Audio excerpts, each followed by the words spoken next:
ವಾರದ ಬಳಿಕ the Rameswaram cafe ರೀ ಓಪನ್ ಆಗ್ತಾ ಇದೆ. ಬೆಂಗಳೂರಿನ ಕೊಂದಲಹಳ್ಳಿಯಲ್ಲಿರುವಂತಹ ಕೆಫೆ ಓಪನ್ ಆಗ್ತಾ ಇದೆ. ರಾಮೇಶ್ವರಂ ಕೆಫೆಯಲ್ಲಿ ಇವತ್ತು ಪೂಜೆಯನ್ನ ಸಲ್ಲಿಕೆ ಮಾಡಲಾಗಿದೆ. ನಾಳೆಯಿಂದ ಗ್ರಾಹಕರಿಗೆ ಸೇವೆಯನ್ನ ಕೆಫೆ ನೀಡಲಿದೆ.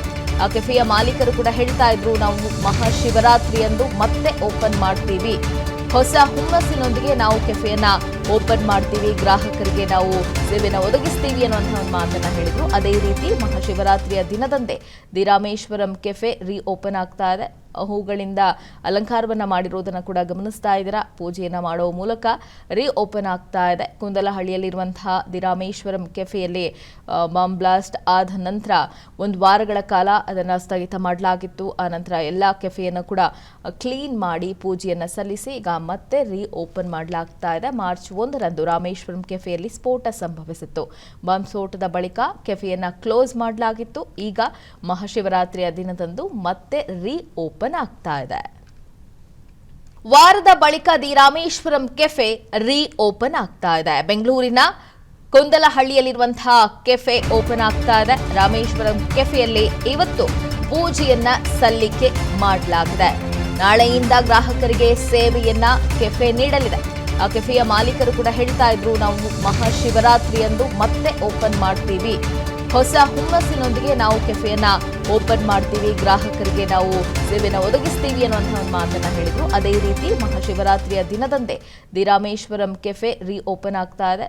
ಹೂಗಳಿಂದ ಅಲಂಕಾರವನ್ನ ಮಾಡಿರೋದನ್ನ ಕೂಡ ಗಮನಿಸ್ತಾ ಇದ್ದೀರಾ. ಪೂಜೆಯನ್ನ ಮಾಡುವ ಮೂಲಕ ರೀ ಓಪನ್ ಆಗ್ತಾ ಇದೆ. ಕುಂದಲಹಳ್ಳಿಯಲ್ಲಿರುವಂತಹ ದಿ ರಾಮೇಶ್ವರಂ ಕೆಫೆಯಲ್ಲಿ ಬಾಂಬ್ ಬ್ಲಾಸ್ಟ್ ಆದ ನಂತರ ಒಂದು ವಾರಗಳ ಕಾಲ ಅದನ್ನು ಸ್ಥಗಿತ ಮಾಡಲಾಗಿತ್ತು. ಆ ನಂತರ ಎಲ್ಲ ಕೆಫೆಯನ್ನು ಕೂಡ ಕ್ಲೀನ್ ಮಾಡಿ ಪೂಜೆಯನ್ನ ಸಲ್ಲಿಸಿ ಈಗ ಮತ್ತೆ ರೀ ಓಪನ್ ಮಾಡಲಾಗ್ತಾ ಇದೆ. ಮಾರ್ಚ್ 1ರಂದು ರಾಮೇಶ್ವರಂ ಕೆಫೆಯಲ್ಲಿ ಸ್ಫೋಟ ಸಂಭವಿಸಿತ್ತು.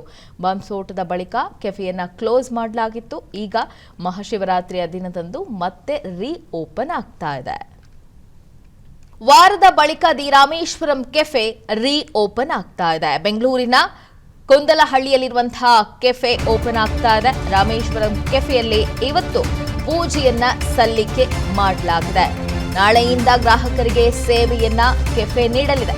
ಆ ಕೆಫೆಯ ಮಾಲೀಕರು ಕೂಡ ಹೇಳ್ತಾ ಇದ್ರು, ನಾವು ಮಹಾಶಿವರಾತ್ರಿಯಂದು ಮತ್ತೆ ಓಪನ್ ಮಾಡ್ತೀವಿ, ಹೊಸ ಹುಮ್ಮಸ್ಸಿನೊಂದಿಗೆ ನಾವು ಕೆಫೆಯನ್ನ ಓಪನ್ ಮಾಡ್ತೀವಿ, ಗ್ರಾಹಕರಿಗೆ ನಾವು ಸೇವೆಯನ್ನು ಒದಗಿಸ್ತೀವಿ ಅನ್ನುವಂತಹ ಒಂದು ಮಾತನ್ನ ಹೇಳಿದ್ರು. ಅದೇ ರೀತಿ ಮಹಾಶಿವರಾತ್ರಿಯ ದಿನದಂದೇ ದಿ ರಾಮೇಶ್ವರಂ ಕೆಫೆ ರೀ ಓಪನ್ ಆಗ್ತಾ ಇದೆ. ಹೂಗಳಿಂದ ಅಲಂಕಾರವನ್ನ ಮಾಡಿರೋದನ್ನ ಕೂಡ ಗಮನಿಸ್ತಾ ಇದ್ದೀರಾ. ಪೂಜೆಯನ್ನ ಮಾಡುವ ಮೂಲಕ ರೀ ಓಪನ್ ಆಗ್ತಾ ಇದೆ. ಕುಂದಲಹಳ್ಳಿಯಲ್ಲಿರುವಂತಹ ದಿ ರಾಮೇಶ್ವರಂ ಕೆಫೆಯಲ್ಲಿ ಬಾಂಬ್ ಬ್ಲಾಸ್ಟ್ ಆದ ನಂತರ ಒಂದು ವಾರಗಳ ಕಾಲ ಅದನ್ನು ಸ್ಥಗಿತ ಮಾಡಲಾಗಿತ್ತು. ಆ ನಂತರ ಎಲ್ಲ ಕೆಫೆಯನ್ನು ಕೂಡ ಕ್ಲೀನ್ ಮಾಡಿ ಪೂಜೆಯನ್ನ ಸಲ್ಲಿಸಿ ಈಗ ಮತ್ತೆ ರೀ ಓಪನ್ ಮಾಡಲಾಗ್ತಾ ಇದೆ. ಮಾರ್ಚ್ 1ರಂದು ರಾಮೇಶ್ವರಂ ಕೆಫೆಯಲ್ಲಿ ಸ್ಫೋಟ ಸಂಭವಿಸಿತ್ತು. ಬಾಂಬ್ ಸ್ಫೋಟದ ಬಳಿಕ ಕೆಫೆಯನ್ನ ಕ್ಲೋಸ್ ಮಾಡಲಾಗಿತ್ತು. ಈಗ ಮಹಾಶಿವರಾತ್ರಿಯ ದಿನದಂದು ಮತ್ತೆ ರೀ ಓಪನ್ ಆಗ್ತಾ ಇದೆ. ಅನುಕ್ಷಣದ ಸುದ್ದಿಗಳಿಗಾಗಿ ವಿಸ್ತಾರ ನ್ಯೂಸ್ ಯೂಟ್ಯೂಬ್ ಚಾನೆಲ್ ಸಬ್ಸ್ಕ್ರೈಬ್ ಮಾಡಿ. ಹೊಸ ಸುದ್ದಿಗಳ ನೋಟಿಫಿಕೇಶನ್ಗಾಗಿ ಬೆಲ್ ಐಕಾನ್ ಕ್ಲಿಕ್ ಮಾಡಿ. ಲೇಟೆಸ್ಟ್ ಅಪ್ಡೇಟ್ಸ್ಗಾಗಿ www.vistaranews.com ವೆಬ್ಸೈಟ್ಗೆ ವಿಸಿಟ್ ಮಾಡಿ. ಅಂಗೈಯಲ್ಲೇ ಜಗತ್ತಿನ ಸುದ್ದಿ ತಿಳಿಯಲು ವಿಸ್ತಾರ ನ್ಯೂಸ್ ಕನ್ನಡ ಆಪ್ ಡೌನ್ಲೋಡ್ ಮಾಡಿ.